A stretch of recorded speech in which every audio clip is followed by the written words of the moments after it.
Hello and welcome to North Jersey Stories, where we discuss interesting people, places, events, and histories in northern New Jersey. North Jersey Stories is produced by the Northern New Jersey Community Foundation and is part of the North Jersey National Heritage Area Initiative. The North Jersey National Heritage Initiative works to revitalize communities, support the arts, history, and heritage, and raise awareness about North Jersey's distinct contributions to the American story. Hi, I'm Leo Vasquez, the Executive Director of the Northern New Jersey Community Foundation. In this episode, we talk with Rick Hampson about Radburn, a suburban community in the Bergen County borough of Fair Lawn. Radburn was developed in the late 1920s as the town for the motor age, but there's so much more to the community. We discuss the contributions Radburn has made to American suburban planning and to urban planning today that works to make communities more green and walkable. You'll also learn about Marjorie Sewell Cautley, an innovative landscape architect, and why Radburn was developed in North Jersey in the first place.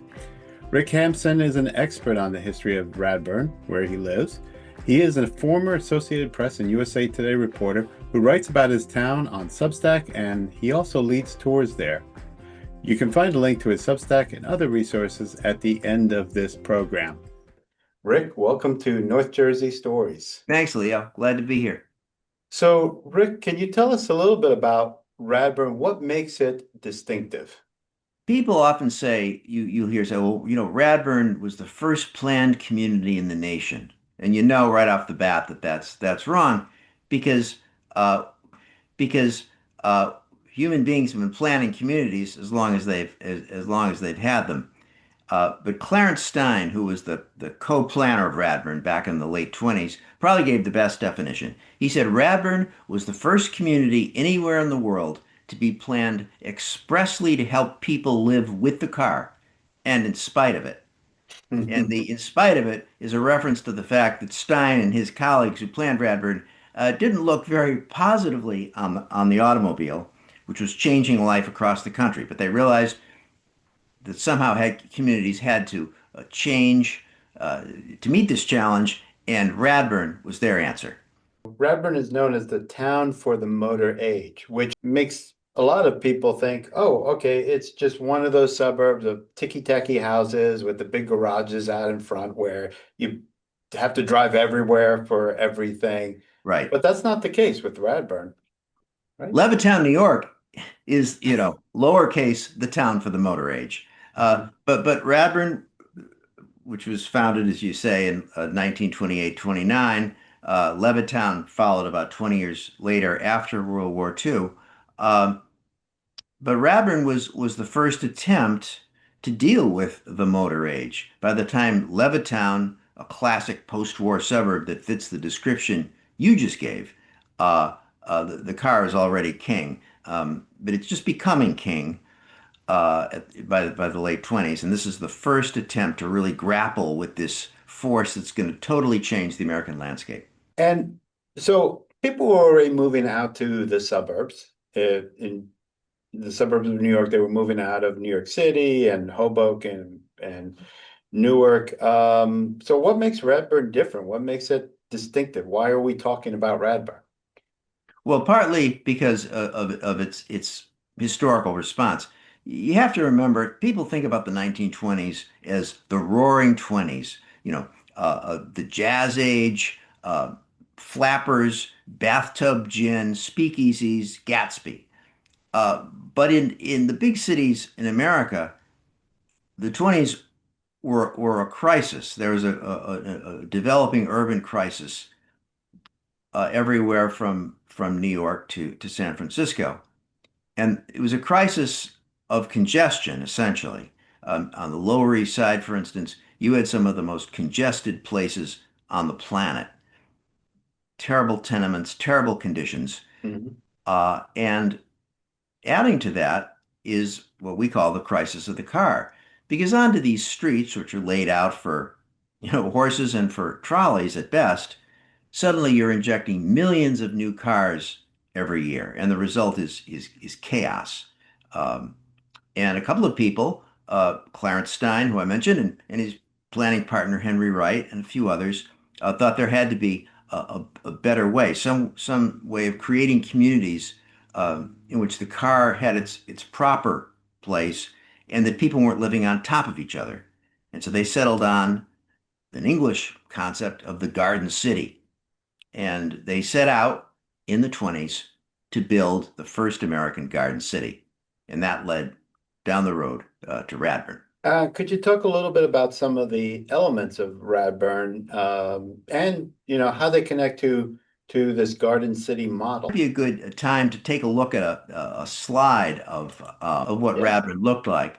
So there's the Radburn plan from 1928, and And those so for those of you who are listening only, what we're looking at is a plot of Radburn, which shows a distinctive, uh, isn't basically an overhead of But Radburn. Leo, for those who are listening, it's a head scratcher because it's really hard to describe what we're looking at, isn't it? Because Yeah. we're used to thinking of neighborhoods as Hmm. either aligned along a classic grid of streets, right, Hmm. right angles, Yeah. or something with swirly, suburban style streets. But the idea is that whatever the community is, it's oriented toward the street.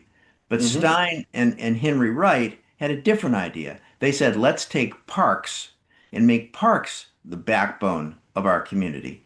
And so the houses are on these, all located on these small, narrow cul-de-sacs, dead-end streets. And these dead-end streets all bump up against these interior central parks. The houses face the park or they face paths to the park. Motor traffic and pedestrian traffic never mix. If you want to leave your house to go to the park, you walk out the park side of the house, which they called the front door, which anybody else would call the back door to the garden or the yard, and you'd go. You would never see or hear or smell a car on your procession through the park, up to the school, to the pool, into town to go to do your shopping. So this was quite a revolutionary idea, as you can imagine. Um, people, when the community opened in 28, 29, the first model houses, people came just to look at this strange pedestrian paradise. Uh, the Daily News called it a jaywalker's paradise because you didn't have to worry about being hit by a car. Yeah, and so separating and just so folks know, I'm an urban planner, and Radburn is one of those communities that we studied in school as a a prototype or model. Although there were a lot of planners who had a lot of criticisms of Radburn, but one of the important things about separating the vehicular and the pedestrian is that back in the early 1900s, the streets were crowded. They could be pretty dangerous. You had cars and horses, and, and kids were, were out there playing in the streets. So Radburn offered for middle class people a kind of a safer way for their children to grow Absolutely. up. And I think this is an area in which nowadays, certainly in our lifetimes, there's been a certain nostalgia about playing stickball in the streets of New York and so on and so forth. Well, undoubtedly that's true. But the streets of New York in the 20s were incredibly dangerous. Yeah. Children in the city of New York were dying at a rate of one a day from being hit by cars or trucks. So this is when I say there was the crisis of the city. This is Mhm. partly what we're talking about is the idea that something had to be done, if nothing else, to protect children from these vehicles. And Radburn was the response. And for a lot of people in the 20s, if they weren't wealthy, open space was hard to get to. I mean, yes, you might have had a central park, but you wouldn't have had something that was really close by you or certainly behind your apartment. No, and so this brings nature right into the community. So we're looking at these on the slide we're looking at on the screen now. We're looking at those two bands of green, and you're never more than a few steps away from a park. And the beauty of it is that up at the top of the park, you see there's a road Hmm. running uh, that would carry more of the traffic. It's not a cul-de-sac, but there's a tunnel under that road. So even people who live off the band of green on the right side of the slide, which we call A Park, can get to the school, can get to the pool, get to the ball field without crossing a street. They go under the street, and this tunnel is still here. It's people have called it the world famous tunnel, and it inspired a lot of imitators around the world. And the cul-de-sacs were actually something that was an innovation of Radburn, right?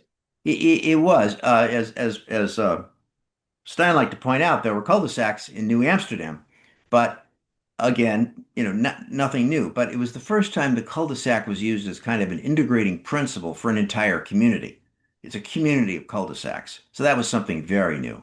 And I think we should point out that these cul-de-sacs are not the long Southern California kind of cul-de-sacs where the houses are sort of spread out, and those cul-de-sacs sort of became a symbol for suburban boredom and conformity and everything bad about the suburbs after Mm. World War II. These are tight, short, narrow lanes in which, when you do go out to get in your car, you're much more apt to see your neighbor and interact. And they're also extremely safe. Criminals, for the most part, don't want to go down places for which there's no escape. And they also slowed down traffic as well. You can't go fast in a short cul-de-sac. Well, I wish that were totally true. Oh, oh, I've been sitting in my kitchen window and seeing somebody go by at 40 miles an hour. But oh, yeah, okay. of course, you're right. You can't go quickly.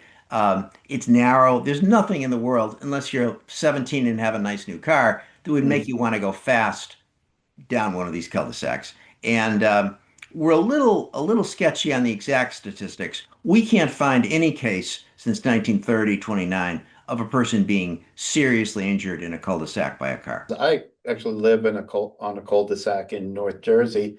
Having moved there from Hoboken is the quiet. And in the 20s, I mean, really, ever since the Industrial Revolution, cities were noisy. All those people, all those, all that factories, horses, cars beeping. Yeah, it was an attractive product, as they say in the real estate business. And Radburn was a sensation. The houses were snapped up. But of course, the problem is that the first people moved into Radburn in April of 1929, and as you know, in October of 1929, the stock market crashed. So that brought Radburn to a pretty early demise. And by 1934, the developer of Radburn was bankrupt. And the developer was, The developer was called the City Housing Corporation. It was And it came about this way. Stein always had this dream of an American garden city. He was a big fan of Ebenezer Howard, who founded Letchworth Garden City, the world's first garden city outside London. Howard really hated the Dickensian slums of London and the satanic mills of Manchester and Birmingham, and he wanted this sort of self-contained community outside the big cities, surrounded by a green belt with everything you would need to live. It'd be jobs, factory, night clean factories, jobs, offices, stores, schools, rec, you name it. So Stein was really besotted by this image, and he knew a man named Alexander M. Bing, an old friend from school. They both came up in the Ethical Culture Society of New York. And one day he took Bing out for a walk on the Upper East Side. And Bing had made a fabulous fortune developing real estate on Park Avenue. He and his brother Leo, as much as anyone else, were the people who convinced the rich of New York to move out of their chateau mansions along Fifth Avenue and move into luxury high rises on Park Avenue.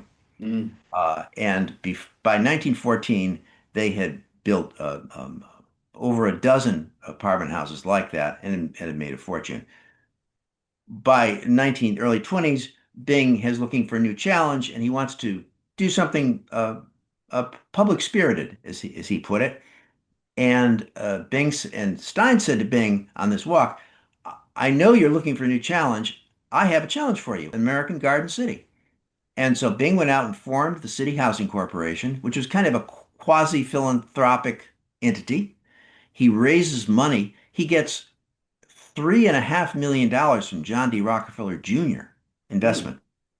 And he attracts the best and the brightest from all around New York. Eleanor Roosevelt's on the advisory committee. He has Lehman money involved. Ogden Mills, who becomes the secretary, who was the secretary of the Treasury in the late 20s, is an investor. Herbert Hoover is an investor. Uh, Hmm. it becomes it becomes quite a thing to be associated with the City Housing Corporation. Uh, and they do Sunnyside Gardens in Queens as kind of a trial run. Hmm. And then they conduct a search throughout the Northeast for the perfect site for their garden city. And they settle on Fair Lawn, New Jersey. Yeah, It's a, why Fairlawn? it's a great question because by, the answer is this. We are the garden state. And, that's really a reference to the fact that we produce a lot of produce for the Manhattan market, the New York market. Um, and Fairlawn was the farmland in Fairlawn was so good that the old Dutch families that farmed it really, were making a lot of money. And so Fairlawn, much later than places like Ridgewood or Glenrock, remained essentially rural. And the City Housing Corporation was looking for land without a city map, without zoning, without any sort of land use laws. And Fairlawn had none of that because it was a big farm.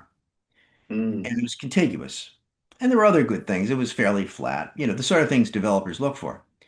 And so Bing and his associates at City Housing realized this was the place with a good range of Manhattan where they could get an enormous piece of property and do what they will with it. Because if you walk into most urban planning departments and say, well, here's our plan, the plan we're looking at the screen right now, they'd throw you out on your ear. But Fairland virtually had no government. They had no full-time municipal employee at this point. Right. Uh, and so it was close to New York, but it was like a swath of the Midwest in terms of its rural nature. And I think not having zoning at the time was also a benefit because of the zoning, which was new, it as we're talking in 2026, it's the 100th anniversary of Euclid v. Ambler, which is the case law that allowed zoning to exist. But a lot of the zoning at the time, what's known as or Euclidean zoning, really separated out the residential, the industrial, and the retail, which really kind of created that sort of that what we think of the typical suburb that is housing that's you have to drive everywhere to you know Right. get an ice cream cone or go to work.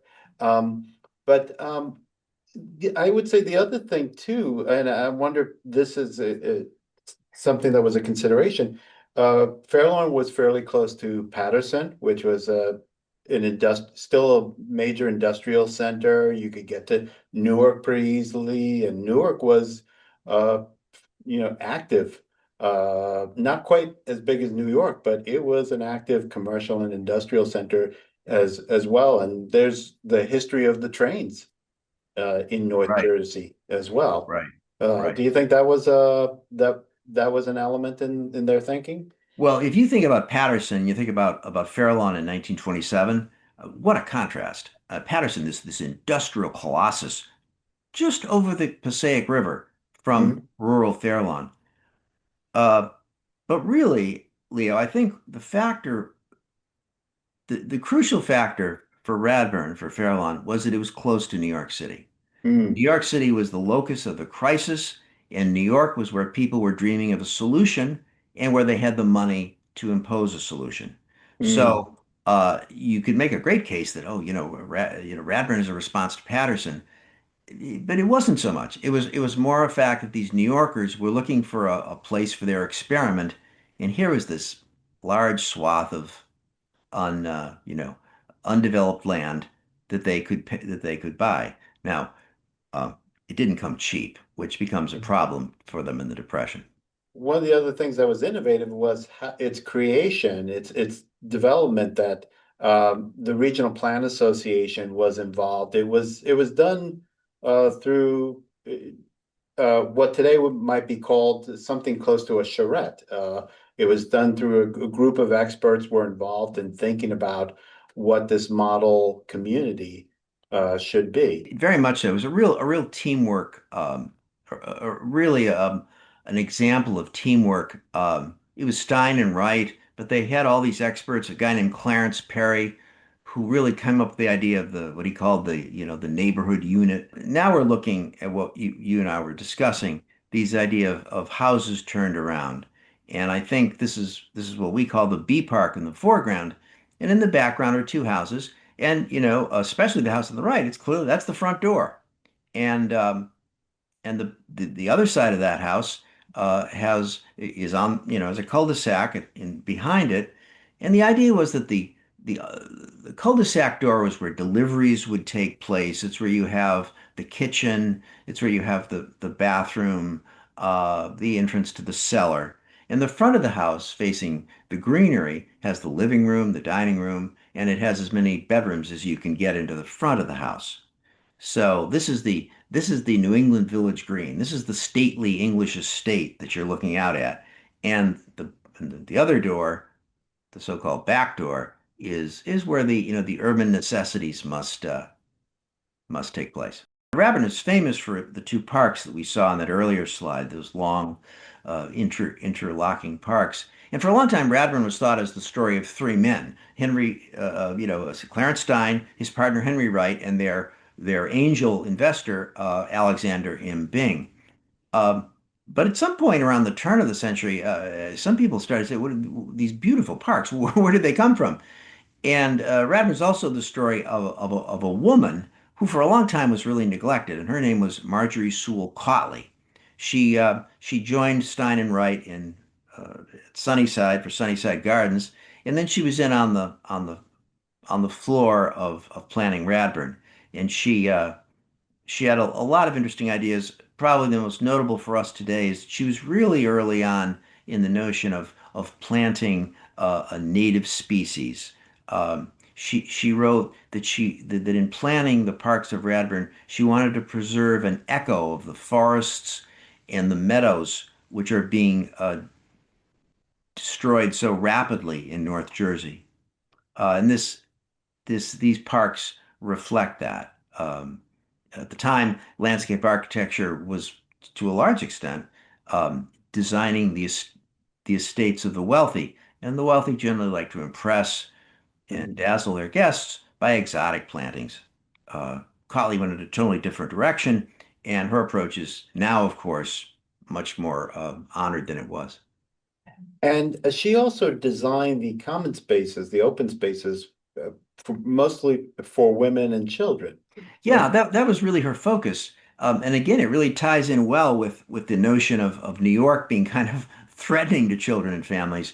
And she would create places for them to gather. We have a couple of gazebo-like structures which would shelter you from the elements, and seating areas. And so she intersperses the natural landscape with social gathering spots. And which is what we're seeing now in a lot of landscape, Right, in New York City and other communities. right. The gathering spaces, the use of native flora and fauna. You mentioned a few times Ebenezer House, Howard, and Garden City. So can you just say a little bit more about him and the Garden City's concept? He was one of the great eccentrics, I think, of British history. He didn't. He was knighted, Sir Ebenezer Howard, and it makes you think of some sort of an industrialist or an old family, but he wasn't. He was a court stenographer who just became seized by this dream and had apparently a talent of getting people to believe the dream and to invest in it. And eventually, as I said, around the turn of the 20th century, he founded Letchworth Garden City, which is still there today. It's about 40,000 people. It's fascinating. If you're ever in England, it's like a 40-minute train ride from London. and it has everything. It's centered at the train station and radiates out, and it has everything you could possibly want. Um, what it did not anticipate was the car, though. He did two garden cities, Garden Letchworth and then Welland, around 1920. But neither of them, there were like 500 cars in England in 1920. So Radburn is a big advance over that. And the ironic thing is that despite all the rhetoric you read about Radburn getting started and city housing getting started to build a garden city, is that Radburn is not a garden city because the garden city always has industry. And city housing was never able to attract industry to Radburn, partly because of transportation, partly because of the Depression. A garden city has a green belt, a green belt of open space encircling it, and Radburn would have never been able to afford that because the cost of land was too high.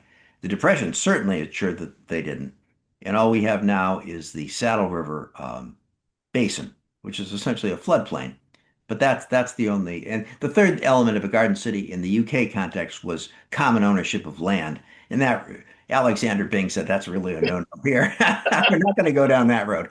So you see them sort of interestingly enough shifting in the late 20s in their planning. They dropped the garden city rhetoric, which I must have kind of perplexed a lot of their investors and just start focusing on this idea of decentralization and the town for the motor age. And the other motto is safe for children.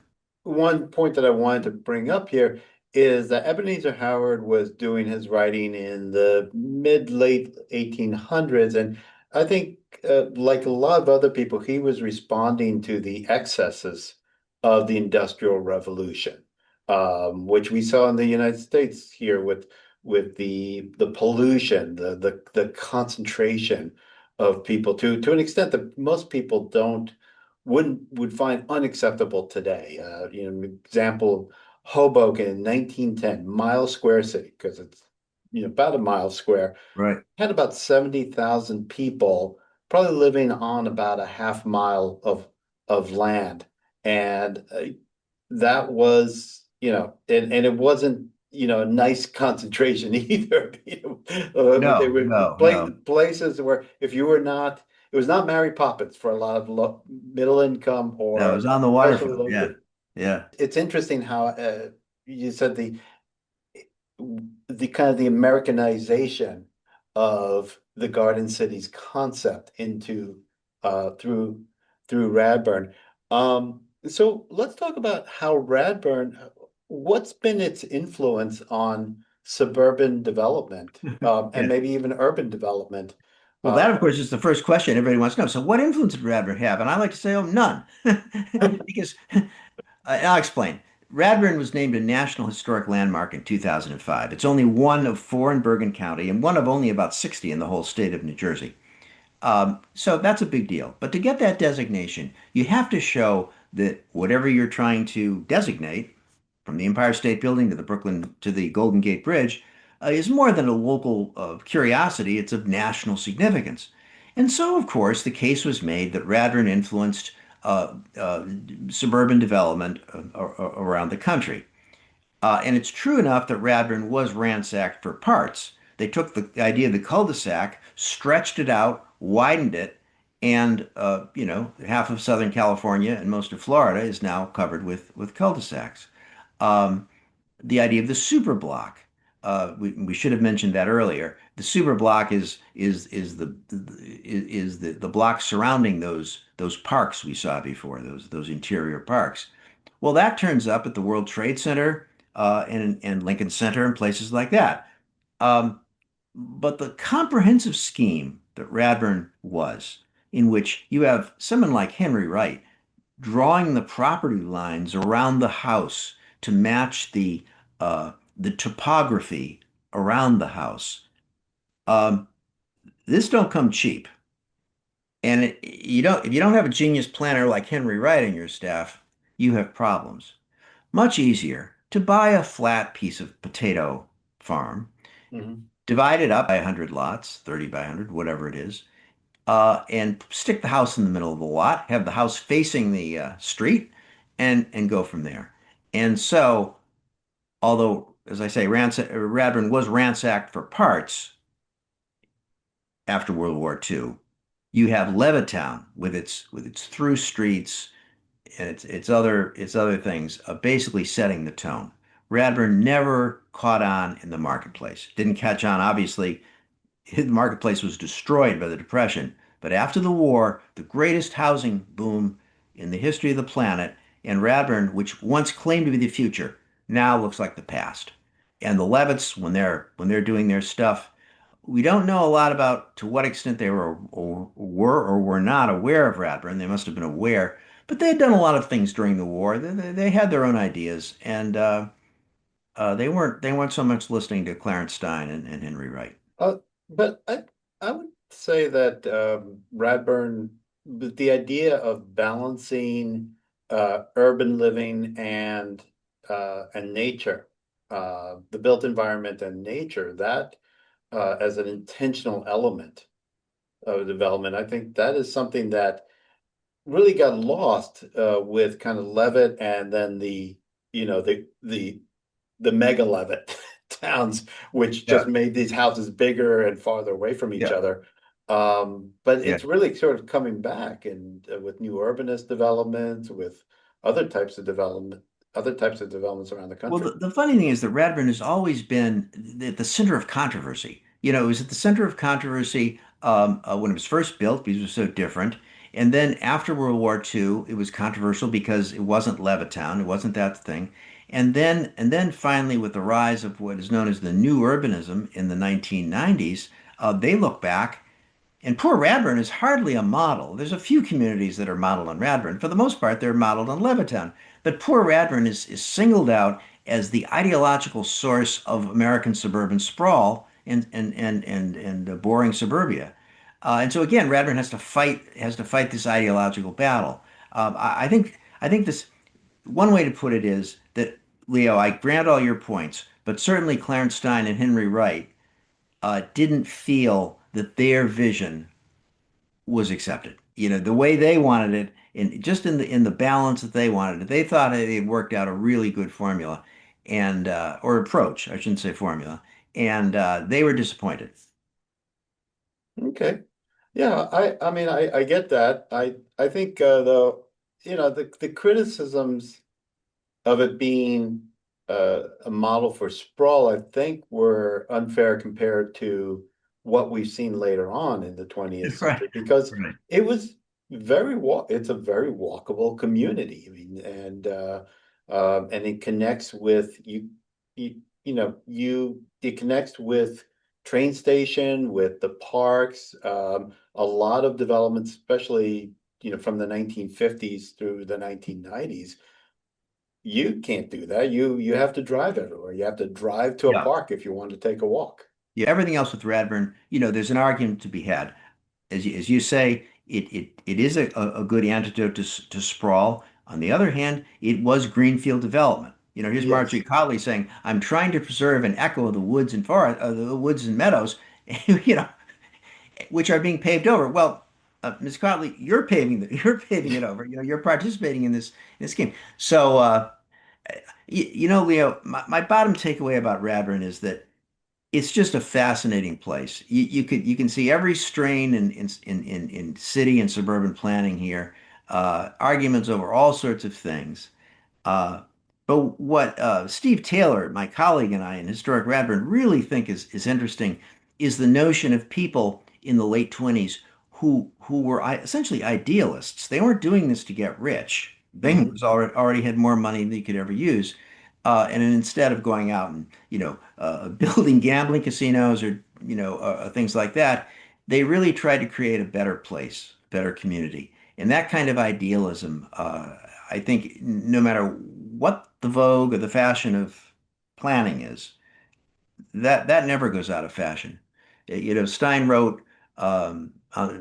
had a nervous breakdown that really compromised his career, but he wrote in 1936, "Where are our dreams?" He said, "We must have our dreams," and that I think is something about Radburn that'll stand the test of time. We've been talking about all these great things about Radburn, but and some of the criticisms as well.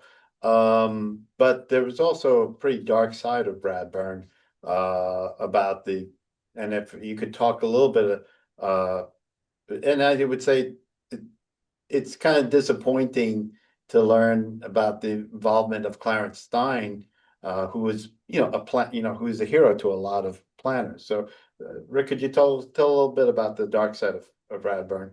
Well, Radburn, like every other community of its sort in the 20s, was exclusionary. Radburn, in 1927, City Housing had a planning conference in Netcong, something called the Hudson View Farm, which is still there. And they brought in all these planners to sort of comment. Charette is probably a good word for it. Uh, on the city, on the town they were about to build in Fairlawn. And one of the items in the agenda is what shall be the racial policy of the new community. And Lewis Mumford, the critic, the famous critic, is taking the notes. And so we can read Mumford's notes. And like a lot of meetings, the subject is raised. It's unclear exactly what, if anything, was decided about what shall be the racial policy. At Sunnyside Gardens, there was no blacks. But what we do know is that when the houses went on sale in spring of 1929, clearly black people were not welcome. And it was so outside the pale in those days to have integration in any sort of a setting like this. It didn't take a lot of persuading. People just assumed that that was going to be the way it was. That's the way it was in New York real estate. Why would it be any different out here? Um, so the question is, these idealists, Bing and Stein, um, how can they countenance racial discrimination on one hand while building this community, this ideal community of the future on the other? And Stein and Bing were both ethnically Jewish. And as Stein's biographer wrote, he had other priorities. He was trying to build this model community that would help people live better lives. And it just shows you how narrow-minded, not narrow-minded, how narrow-sighted we can be when we think we're pursuing one goal, and what the things we can miss while we're in pursuit of that goal. As Bill Levitt famously said after World War II, at Levittown, blacks were excluded in the deeds. It's in writing, and he Mhm. says, I can solve a racial problem or I can solve a housing problem. I can't do both. And that was essentially, I think, the attitude even 20 years earlier. Radburn deeds don't say anything about racial exclusion. It was an informal approach here. Now, what about Jews? Um, Mhm. uh, Anti-Semitism was also extremely common uh, in the 20s, exclusionary in suburbs like Radburn. But some of Radburn's first residents were Jewish. Um, and Radburn had a rather selective admissions process. It was like getting into college. You had to have an interview. And Major John Walker, who was the first manager, said that when it came to Jews, they had already admitted an accountant named Robert Cohen. And he said, we would ask ourselves, could this person get along with Bob Cohen? And if they could, they were in. If they couldn't, they were out. They were looking for a peaceful model community that they could show off to the press and as a model. And so they were looking for a smooth operation. They were looking for a lot of conflict, and I think they associated racial and ethnic mixing to some Mhm. extent with conflict. They didn't want that. Yeah, and just so for this was we're talking about the Plessy v. Ferguson era before Brown versus Board of Ed. So even people who were uh, politically progressive or liberal at that time believed that there could be separate but equal. But So the of course, question is, does every community have to kind of go through this process? Because a couple of years ago, Radburn went through this. We had some people noticed that Radburn was on a list of sundown cities in which black people had to be out of town you couldn't live here, essentially, is what that means. And so there was kind of a soul searching about this, and we did some writing on it. So on one hand, you want to point out this wasn't unusual. It's not like Radburn was exceptional in this. But on the other hand, I think everybody has to come and realize this is part of the history. This is where we came from, and you have to come to terms with that.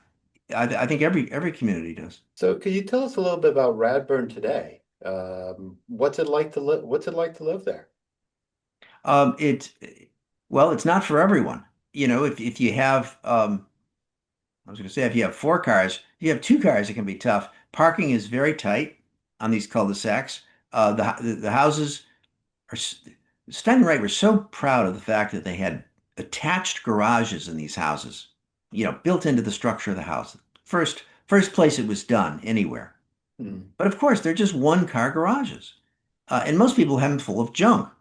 Hmm. So, you know, you squeeze two cars into a driveway and you might be able to park on the cul-de-sac, but parking is a real problem.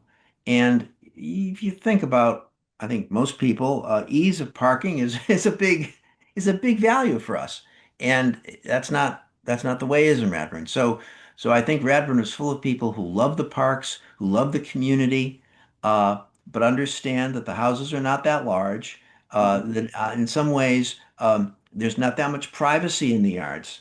The idea was to have kind of a continuous, not only the parks, but the gardens and the yards that open to the paths leading to the parks. It was supposed to be one great greensward.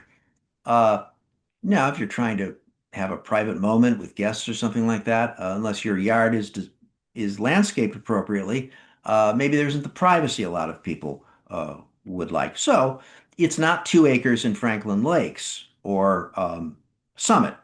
It is what it is, and people, there are those of us who love it. Yeah, I think Radburn. There are a number of places in North Jersey that have they're not nothing is Radburn, other than Radburn. But that have some of those elements. Thinking places like Maplewood, the older parts of Montclair and South Ridgewood, yeah, Orange, sure. Any of Ridgewood, the like railroad suburbs are, um, you know, I think those are the models of community that we think of. A place where there's a there downtown, and you know things radiate out. Radburn is a little bit outside that that's standard because although Radburn does have a train station and it is compact, it certainly wasn't built to the scale of a place like Ridgewood or Montclair. So now that we've been talking about Radburn, I'm sure there's a lot of people who'd love to come and see this. So you do tours, you have a Substack on about Radburn. So could you tell us where we could find out a little bit more about Radburn Sure, and also sure. how we could go and go on some tours? Well, I think the easiest way would be just to go to our website, which is radburn.substack.com, and you'd find information there about how to contact us. We do regular walking tours in the spring through the fall. We have a good time. People really enjoy it. It's we try on the walking tours to find little